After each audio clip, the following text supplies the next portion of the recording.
TIFU by telling my date I was an MMA fighter. So I'm a woman in my 30s.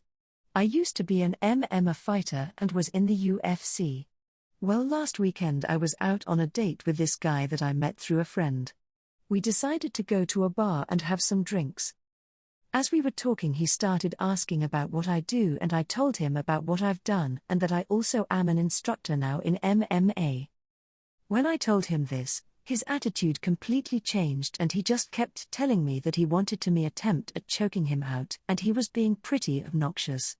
I tried waiting a little bit to see if things would change, but he kept going. I eventually just ended up leaving the bar and went home. I feel like I would have had a much better time with him if I didn't mention that I was involved in martial arts at all. Definitely a fuck up on my end in this situation. TLDR, TIFU by telling my date I was a former MMA fighter, wasting money on drinks and having him want me to choke him. Nah, you didn't fuck up. But you could have choked him back to reality that this was a date and not BDSM meeting. You did nothing wrong. I'd be pretty impressed if a new date told me something like that. It shows you have a great work ethic and are willing to push through hard situations, so that translates pretty well into any potential relationship. And also that you have the skills to kick anyone's ass if they step out of line. As a woman, I'm into that in other women. Fuck that. You didn't fuck anything up. Your date was a man-child that apparently couldn't read your body language or didn't care. I say you just found out that guy wasn't for you. TIFU by asking my high school crush to have sex with me. I've always had a crush on this girl, but we graduated a few years ago and I never had the courage to ask her out. Fast forward to a week ago when I saw a post of hers on Facebook. I clicked on her profile just out of curiosity and saw that her relationship status was single. I'm single as well, but not looking for a relationship right now. So I sent her a message to ask how she was doing and we exchanged a few messages just talking about our lives and such. Then I asked her if she was really single and she said yeah, why? I basically said that I always found her attractive and would love to have sex with her if she was interested. I wanted to be honest and blunt about my intentions. Other Redditors have reported using this approach successfully. I let her know it was no big deal if she wasn't interested. She said, "Why would you even ask that?" and blocked me. I've been thinking about it for the last week and I'm kicking myself that I said that. I really wish I could go back in time and redo the whole conversation. I know that I came off as creepy and it makes me cringe just to think about it. TLDR, I asked my high school crush if she would have hooked up with me and she blocked me. LOL, what?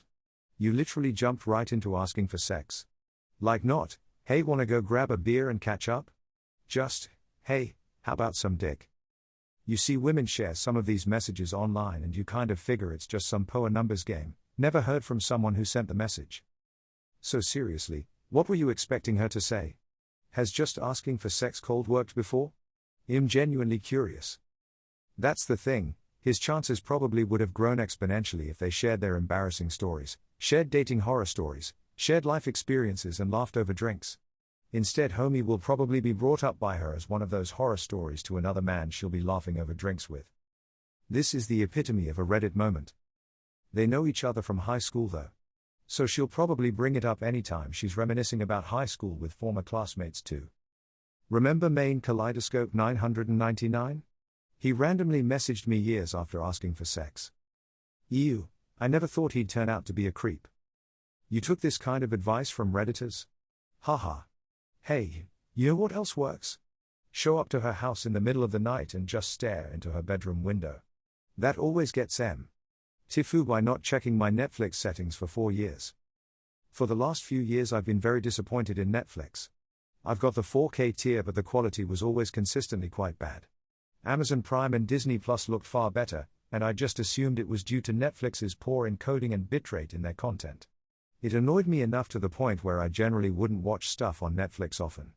Hell, I even bought movies on Blu-ray if they were on Netflix because I couldn't stomach the poor quality.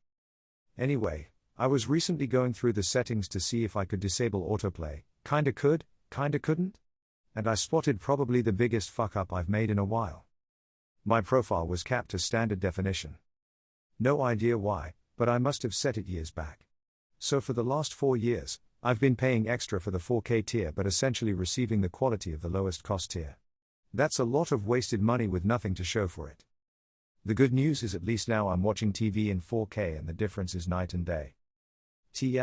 Dr. Netflix was set to 480p for 4 years while I was paying for the most expensive 4K tier. TIFU when I convinced my parents to do an intervention. Throwaway account. What I'm about to share happened more than a month ago, and at the time there was nothing funny about it. Now it cracks me up and makes me cringe whenever I think about it. I, 18 meters, still live with my parents, and Christianity plays a big role in my family.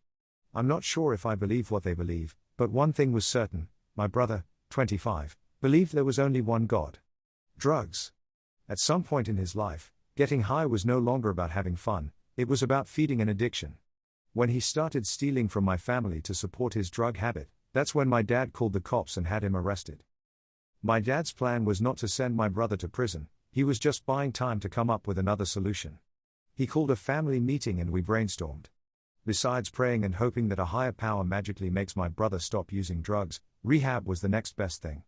My dad wanted to literally drag my brother to the nearest rehab center and force him to check in. I suggested that we try an intervention just like the ones on TV where the loved ones confronted the drug addict with letters they wrote to show how much they care and hopefully inspire the addict to seek professional help. My family agreed to do the intervention based on my passionate pitch.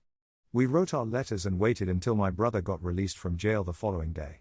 When my brother entered the house, the living room was occupied by family members, church members, a few of my brother's friends, and one of his ex-girlfriends. I never expected my parents to basically invite the whole town, but there they all were. My mom explained to my brother what was happening before volunteering to be the first person to read a letter. My brother was not about that life. He told my mom to stop reading and allow him to go upstairs or he was gonna get upset and say some shit he can't take back. My mom kept reading, which prompted my brother to roast the shit out of all of us. He made fun of my mom for being addicted to Botox and always running on the treadmill with her arms straight down. He asked my dad what God thinks about him paying for porn. He accused me of sucking another guy's dick and literally pointed to the person who owned that dick. He was right.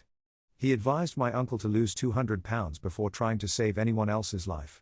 He said his ex-girlfriend's belly button looked like a butthole, which was the real reason he broke up with her. It went on and on until an argument broke out between my brother and everyone else. If my brother was not the tallest person in the room, my guess is someone would have punched him in the face long ago. Luckily it didn't go that far. My brother eventually went upstairs and didn't come down until there was no one left but my parents and I. It was awkward between all of us. My dad and I were unable to look at each other for the rest of that week, and what made it even worse was the fact that neither of us denied what my brother said about us. It was never mentioned again. Since then, my brother agreed to go for rehab. He's been clean for 22 days and it seems like he's doing better.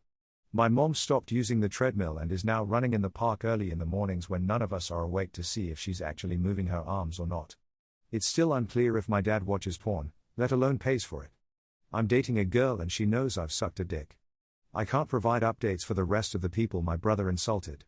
I think they're all done with the drama in my family because I don't see much of them anymore lol. TLDR, I convinced my parents to have an intervention for my drug-addicted brother.